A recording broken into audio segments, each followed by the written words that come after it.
The year was 2027. Advances in biotechnology were helping people improve their physical and mental abilities to an amazing degree. Provided, of course, they had enough money. A new breed of people was emerging, half human, half machine. And in Detroit, at least, not everyone was happy to see it. I'd just landed a job as head of security at Sarif Industries, a cutting-edge biotech firm. David Sarif himself handpicked me for the job, said he needed me to keep his people safe. My ex, Megan Reed, was one of them. Brilliant neuroscientist, Megan had found a way to make augmentation safe and affordable for everyone. All she had to do was present her research to Congress. But the night before her big meeting, my security measures failed. A team of Black Op mercenaries stormed into Sarif headquarters, massacring everyone in sight. 3 of the mercs were heavily augmented walking tanks. Their mission? Take out Megan and her team. I tried to stop them, but their leader tossed me through a plate glass wall. Last thing I heard as his bullets slammed into my brain was Megan's dying scream. I should have died with her. Only I didn't. High-end military-grade enhancements saved my life. The best augmentation Sarif's money could buy. It took me half a year to get a feel for them. Should have taken longer. But 6 months into my recovery, Sarif Industries was attacked again. This time, by a radical group of pro-human purists. Violent, militant, and fanatically opposed to human augmentation. They claimed to be members of Humanity Front, a non-profit organization that wanted the UN to limit biotechnology research. The thugs broke into Sarif's factory and found machinists working overtime on a top-secret military augment called the Typhoon. Sarif sent me to retrieve it, and when I did, I found one of the so-called purists next to it, wired with cerebral implants, trying to download its classified specs. Obviously, something more was going on. The AUG killed himself before I could question him. Sarif ordered me to dig deeper, so with the help of Frank Pritchard, Sarif's head of cybersecurity, I did. Turns out a second hacker had been controlling the AUG's actions from somewhere off-site. Pritchard and I tracked his signal to a secret FEMA internment camp in Detroit. The Black Op mercenaries were there. The same mercs who'd left me for dead 6 months before. Figured they'd try again when they saw me. It wasn't so easy for them this time. I took out the tank named Barrett, even got him to give me a new lead. A penthouse apartment in China. Of course, we both knew it would be a trap in the end.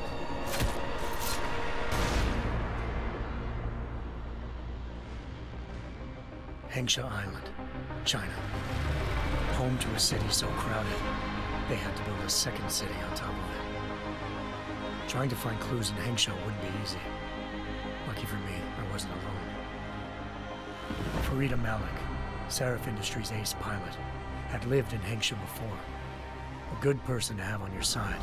She knew enough about the place to get me around. Malik dropped me in the lower city, close to the penthouse Barrett had told me about. Bell Tower Associates, a private security firm under contract to the Chinese government, had agents tossing the suite when I arrived. Just not for the reason I'd been expecting. Turns out the man who lived there was a criminal hacker named Van Bruggen. The same hacker who'd been remotely controlling the AUG in Sarif's factory. Van Bruggen's panicked decision to force the man to commit suicide had been a mistake. Now his mercenary partners were gunning for him, and I needed to find him before they did. Locating Van Bruggen meant playing nice with the Triads, Hengsha's organized crime lords. They had the hacker holed up inside a low-rent capsule hotel. By the time I found him, Van Bruggen had no qualms giving up the woman who hired him. Zhao Yunru, president of the Taiyang Medical Corporation. According to Van Bruggen, Zhao wanted to monopolize the augmentation industry and had hired Black Op mercenaries to destabilize her competition. Sarif Industries was at the top of her list. To prove this, I needed to get inside TYM and grab a surveillance hologram off a server. I suspected Van Bruggen was hiding something when he told me this, but nothing could have prepared me for what I saw. Megan wasn't dead. She and her 4 best researchers had been kidnapped, spirited away somewhere while their kidnappers made it look like they were dead. Desperate to learn more, I confronted Zhao in her penthouse. She claimed to be a pawn in a bigger plan, and hinted at a group so powerful it controlled global interests at a whim. Then she slipped into a panic room and hit the alarm, forcing me to make a very quick exit. I figured Zhao was lying, but part of her confession made sense. David Sarif had been worried about his people. So worried, he'd required all of them to have subdermal locator devices surgically implanted. The GPLs would have been broadcasting the day of the attack. But Zhao said a single call to Picus, the world's leader in global 24-hour satellite news, had turned those signals off. I needed to fly to Picus headquarters in Montreal if I wanted to learn more.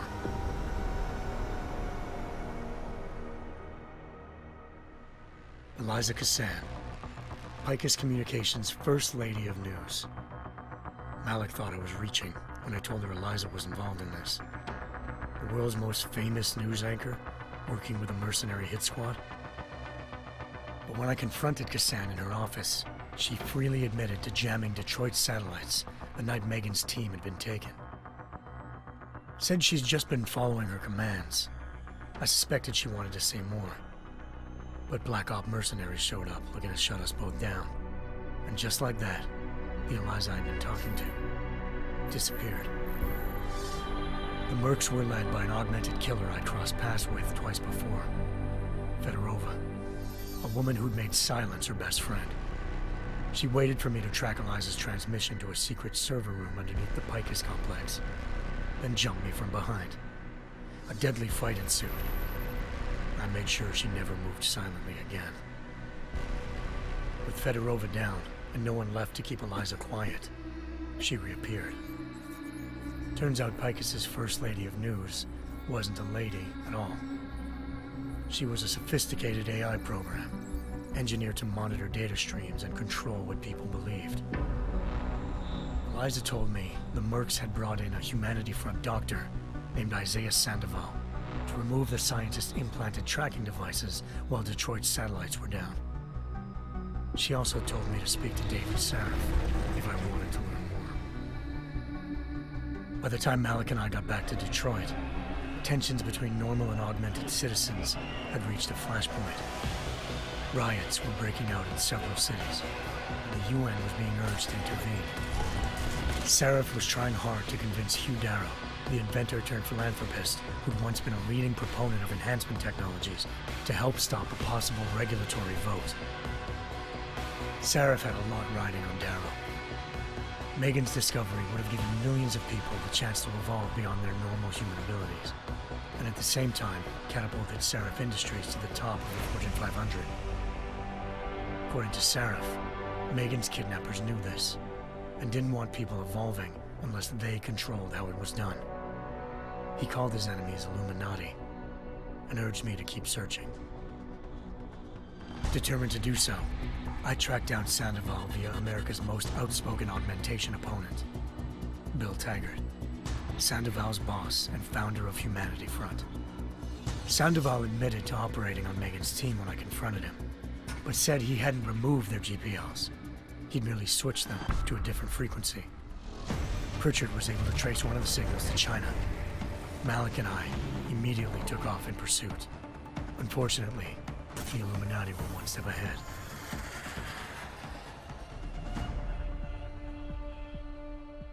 Ambushed. Shot out of the sky by Bell Tower Associates, seconds after entering Hengsha's airspace. Malik's piloting skills saved me. After a tense and bitter struggle, I escaped into Lower Hengsha. The tracking signal I was following led straight to the Triads, or more specifically, to the augmented arm of Tong Si-hung, leader of a gang of augmentation harvesters. Tong said they'd taken the arm off a corpse, which Bell Tower had left at their door, meaning at least one of Sarif's scientists was dead.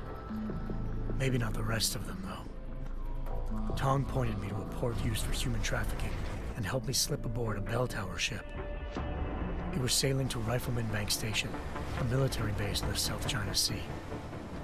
Bell Tower was holding kidnapped civilians as prisoners there, and using them to perfect the Hyron Project, a human-computer interface that left most of its test subjects dead. My search for Megan would have ended then, if not for a mysterious ally named Quinn. In exchange for my help exposing Bell Tower, he slipped me aboard a second ship headed to Singapore, and an Illuminati-run biotech facility called Omega Ranch. 3 of Serif's scientists were there, forced by their captors to create a technology capable of remotely shutting down augmented abilities. Thanks to an emergency recall notice issued by the World Health Organization, millions of people all over the world already had the biochip installed. With the help of the scientists, I tracked Megan to a private section of the ranch. There, I ran into Yaron Namir, the walking tank who'd put a bullet in my brain the first time we met. He'd teamed up with Zhao and was hoping to catch me off guard. Their little ambush didn't work. I found Megan in a suite belonging to Hugh Darrow, the billionaire philanthropist who'd Sarif had called on for help. Darrow had convinced her to go along with the biochip plan by promising to sabotage the tech. As she was explaining this, Darrow appeared in a global broadcast, telling the world that augmentations would be the death of mankind. Then he activated the biochips to prove his point. All over the world, augmented people flew into a killing frenzy. Darrow had betrayed everyone, and it was up to me to set things right. To do it, I had to reach Panchaea, a massive installation in the Arctic Ocean. As I raced through corridors built by an all-augmented workforce, I saw death and destruction firsthand. By the time I shut down Darrow's broadcast, I knew the damage he'd done. Still, humanity's future remained unclear. How would the world react to this sabotage? Would people ever regain their faith in augmentations again? What would be the Illuminati's next move? Only time will give us the answers.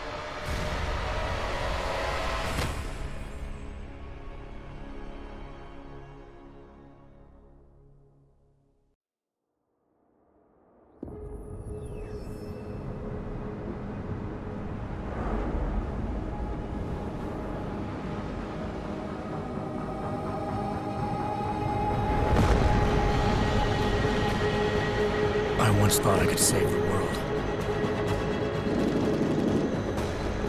Now look at it.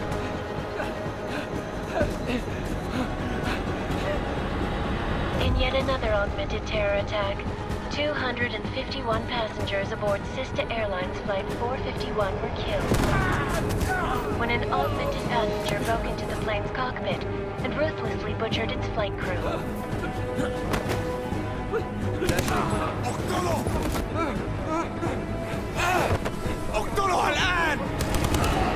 Details recovered from the black box recorder suggest that the man may have been suffering flashbacks to the AUG incident. That horrible day 2 years ago when augmented people all over the world flew into a psychotic killing spree, causing the greatest loss of life in recent history. Sometimes, you just have to let go and embrace what you've become. Not gonna go all wonky on us now, Hansa, are ya? Well, if I do, McCready, I guarantee you'll never see it coming. Agent Jensen, am I gonna have a problem with you? No, sir. No reason to assume you would. Good, because you are the only augmented operative on this team, and I intend to make good use of you. Listen up, all of you. We got a sandstorm barreling down our ass and we can't afford to make mistakes. We're going after this man, an arms dealer named Shepard. He's ex-Bell Tower, one of the Special Forces commanders who disappeared during the incident. And he's come out of hiding? That cannot be good. It's not. He's selling weapons and military-grade augments to terrorists. This is Aran Singh, the undercover agent who lured Shepard out of his hole. best UC Interpol's got. For 3 years he's worked hard to get in tight with the Jinn, an Iraqi smuggling cartel that's infected the Eastern Hemisphere like a plague. Last week, our arms dealer sent a message to the Jinn, offering to sell them a shitload of black market merchandise dirt cheap. They told Singh to handle the buy. They're not gonna like it when Interpol disrupts their party. Singh's cover really that good? It is right now.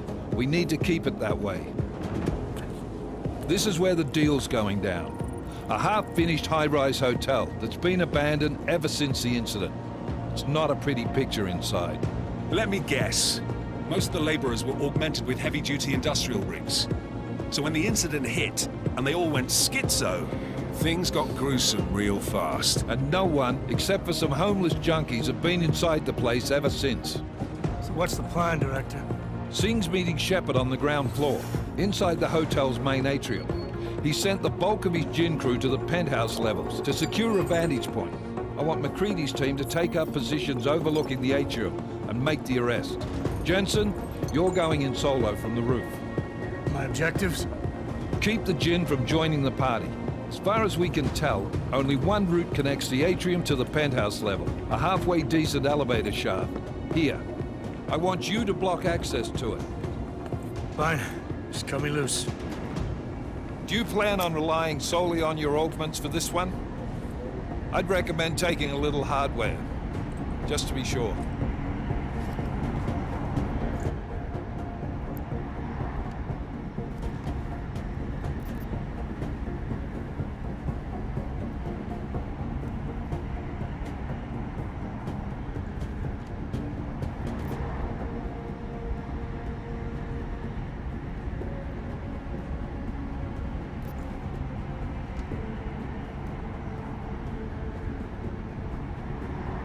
We've got a UC in there. Might be easier to maintain his cover if he's not the only one still breathing when this is done. Smart thinking. Yeah, but if anything does happen to him, you'll be telling his wife. After you get out of the hospital, of course. What about range? There's lots of wide spaces and high ceilings in there, but a number of tight and constrained rooms too. So it's a crapshoot, really.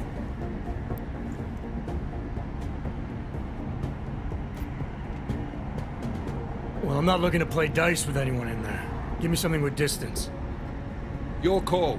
Less chance of being seen and compromising Singh that way. One last thing, Jensen. Singh said the Jinn are using some sort of portable Wi-Fi device to boost communications. He's got a better chance of maintaining cover if you disable it. I'll keep an eye out for it. But aren't we on the clock here? You said there's a sandstorm moving in. There is, and we got the intel on this mission at the very last minute, so we're scrambling a little. If it comes to it, your #1 priority is keeping the Jinn out of that atrium. Copy that. Time to put away your happy thoughts, gentlemen. We're approaching the target building. You're up first, Jensen. Let's do this. Task Force Actual. This is Knife Leader. Engage Hush drives and descend to Angels 1-5.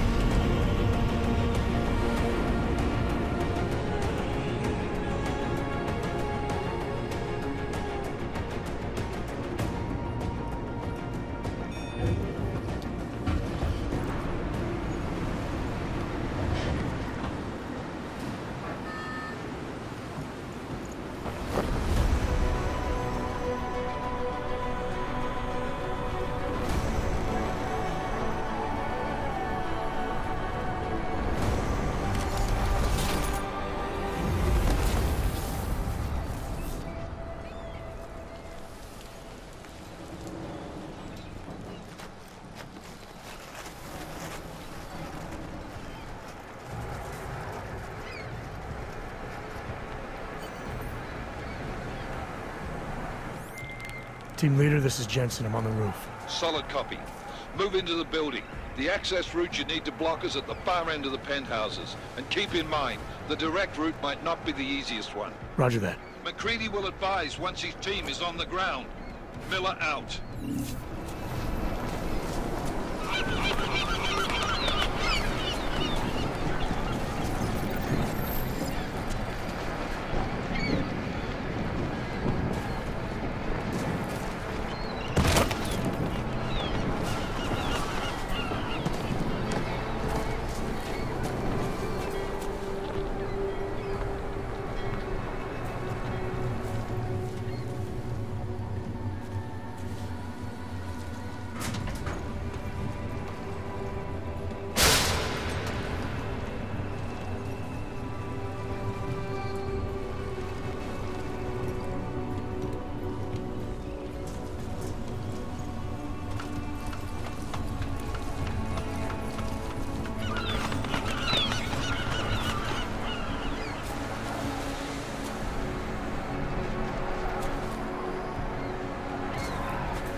Jensen, we're moving through. Oh, fuck! What's wrong? The Gen have got a few Jennies up and running. Gonna have to hack keypads. You should enjoy it, McCready. They have colors and shapes. Just remember, red means bad. Fuck you.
Anomaly detected.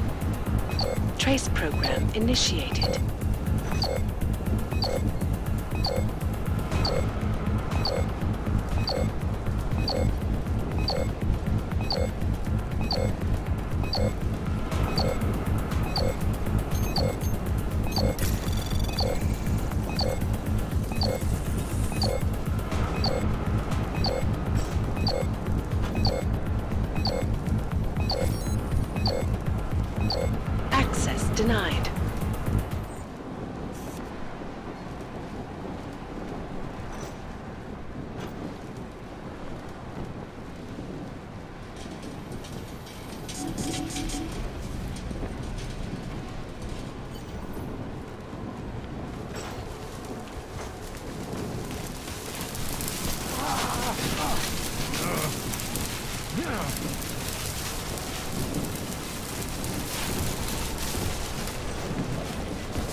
Anomaly detected.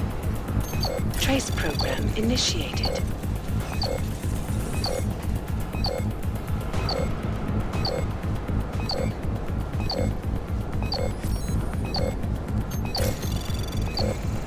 Access granted.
Jensen, Mac, listen up. Doppler shows that sandstorm's moving in fast. It's big, and it's gonna hit us hard. God, I hate the fucking desert. Confirm visual? I can. Time is not on our side. Copy that. Solid copy.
يكون ايه يعني؟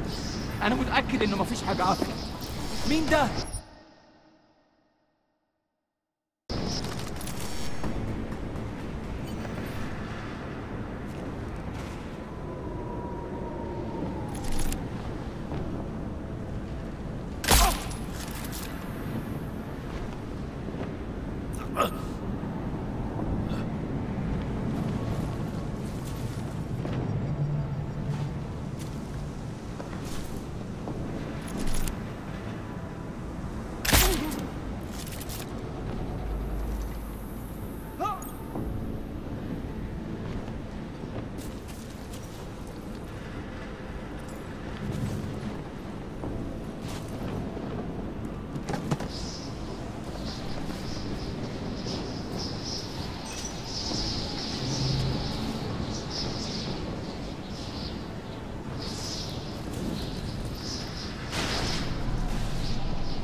Installed the signal booster already?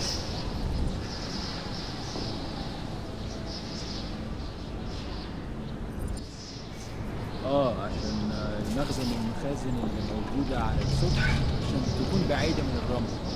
Good. There is too much riding on this deal. Last thing we need is the guns breaking down. فهمت. يلا نبتدي نتحرك.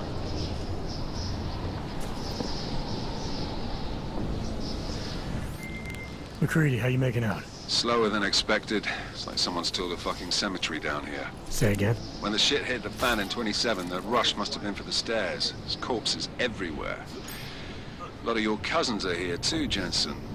You want me to grab you any spare parts? No parts.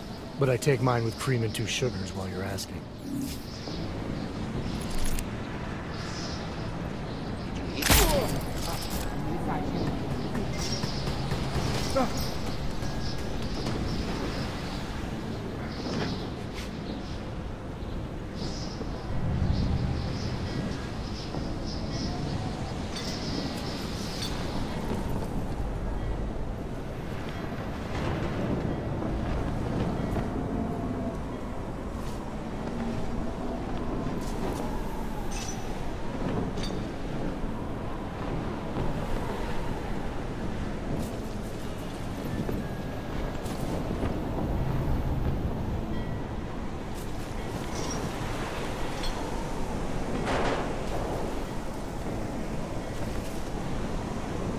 المنطقة كلها متأمنة. حاول.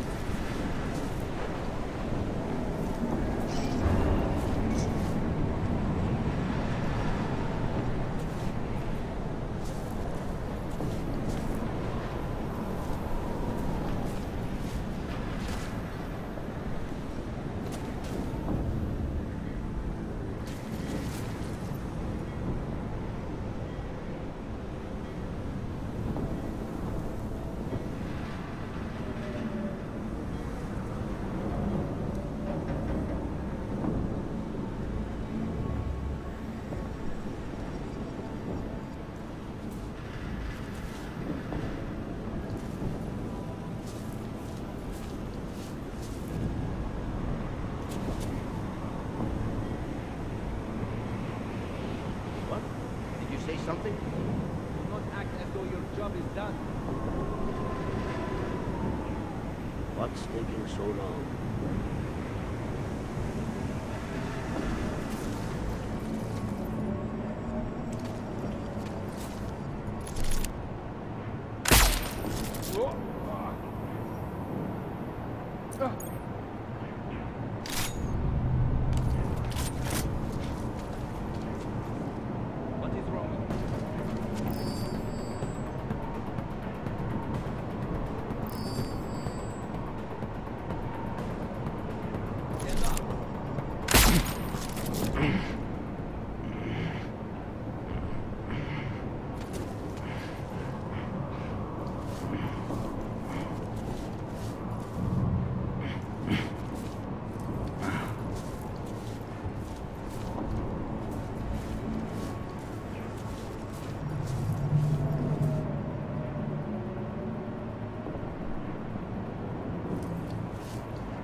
Jensen, what's your 20? Working my way through the penthouses. Remember to keep an eye out for the Jinn's communications booster, if you can disable it. Roger that. عملنا فيه الخدمة. الجو ده فيه رطوبة عالية.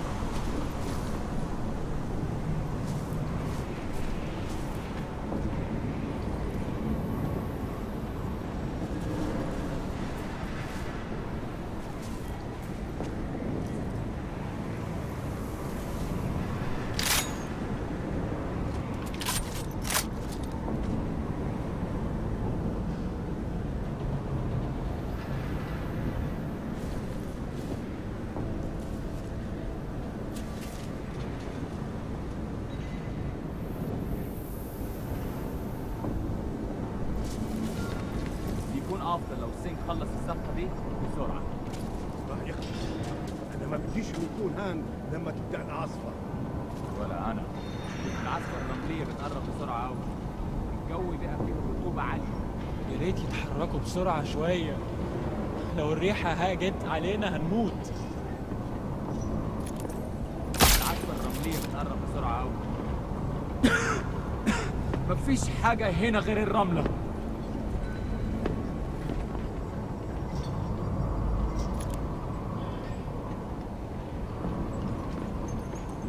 ايه؟ بتقول حاجة؟ معلش ما كنتش سامعك.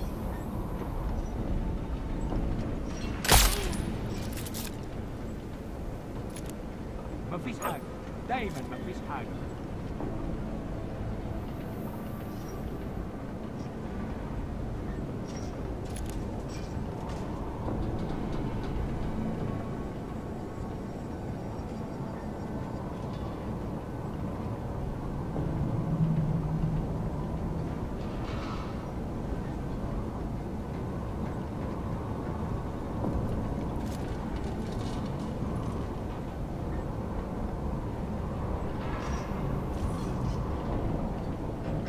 المكان ده مقرف.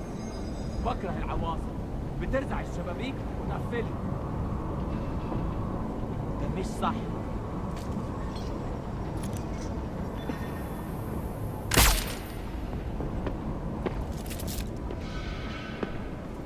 الجو ابتدى يتحرر قوي.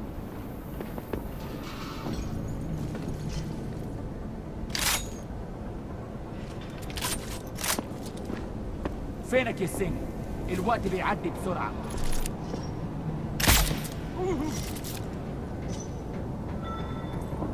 What is wrong with you?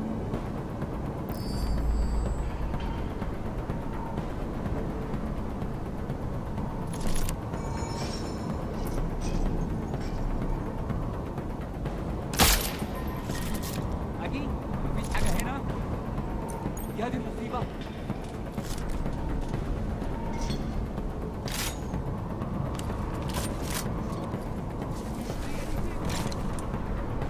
شايف أي حاجة هنا.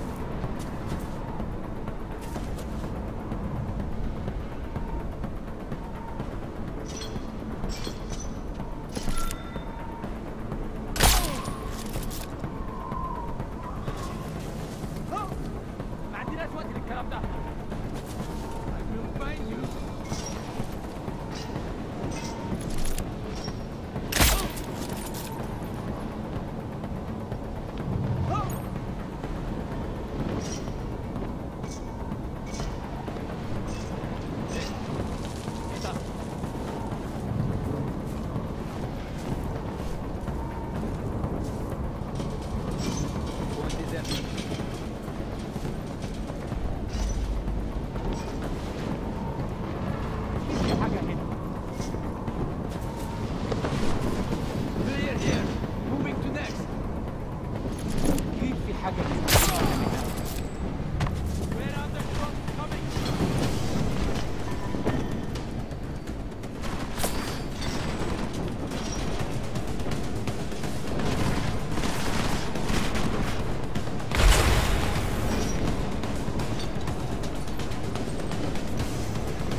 هيروح من هنا فين؟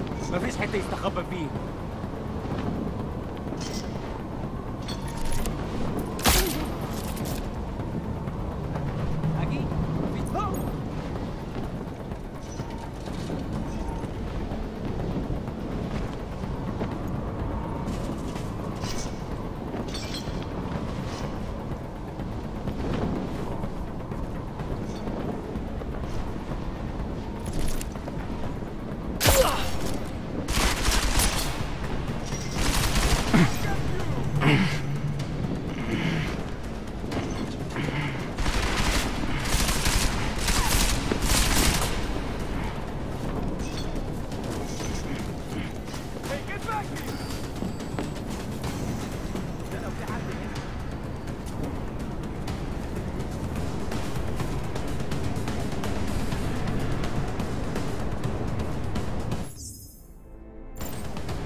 خلي عيونك مفتحة.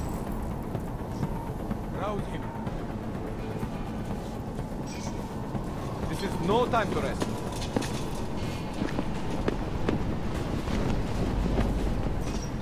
خلي بالك. Listen up, everyone. Chang's hacked into the Jin's radio signal. Checking the patch now. We should be hearing Sing any second. خليل، الراجل اللي هيبيع لنا الحاجات جاية كمان شوية. روح قول لبقية الناس إن أنا هحصلكم. وخليكم يعني منتظرين. Patch is clean. Solid copy. Good. I'll repatch us once the deal kicks off.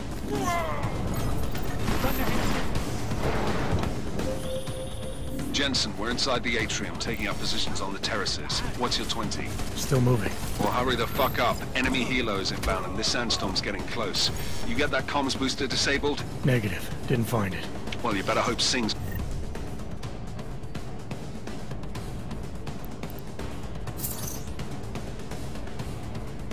cover stays intact. Otherwise, you'll be answering to me.